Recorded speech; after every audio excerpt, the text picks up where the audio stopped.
Nganong sakit man ang pulong sa Dios, nganong maigo man gyud ta sa pulong sa Dios. Mao'y rason usahay dili anta ganahang mobasa, mao'y rason usahay dili na ta ganahang musimba tungod kay maigo ta sa pulong sa Dios. Atong basahon ang Hebreo 4 bersikulo 12.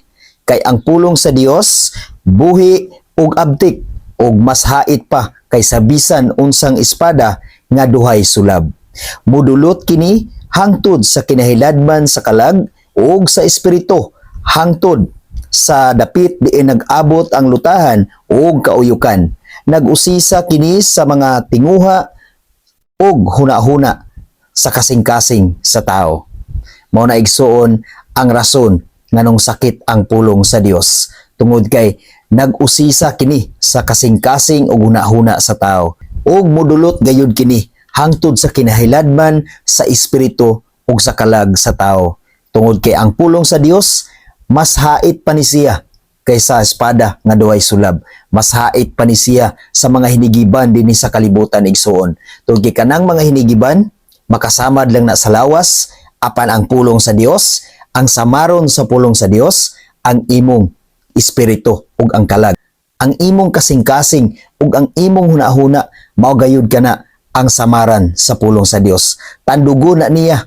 The reason why nga tandugo na sa Dios ang imong kasing-kasing ug hunahuna aron pagtudlo sa atoa, aron pagkorek sa atoa, aron magkinabuhi kita nga dunay Dios dinhi sa kalibutan. Magkinabuhi kita nga matarong. Busa igsuon, ayaw gayud kaluya kung badlungon ka sa Dios, pinaagi sa iyang pulong.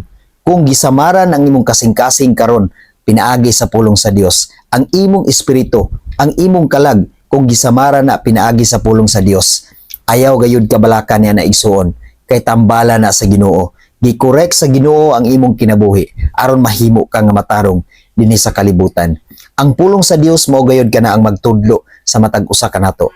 Busa padayon sa pagbasa niini, padayon sa pagsimba sa Dios, padayon sa pagpaminaw sa pulong sa Dios, ug ayaw gayud kaluya, ug ayaw ka discourage kung naigo ka sa pulong sa Ginoo. Kung dili, padayon sa pagtinguha sa pagpaminaw ug sa pagbasa niini. Tungod kay mao kanay mag-usab sa atong mga kinabuhi. Ang kabag-uhan sa atong kinabuhi ato gayud kanang maangkon. Kung atong ikinabuhi ug atong patalinghugan ang mga pagbadlong sa Dios, pinaagi sa iyang pulong. Kung unsa kahait ang pulong sa Dios, dawata igsuon. Tungod kay mao kanay maghimo kanato nga matarong og tinuod nga mga anak sa Dios dinhi sa kalibutan. God bless sa tanan.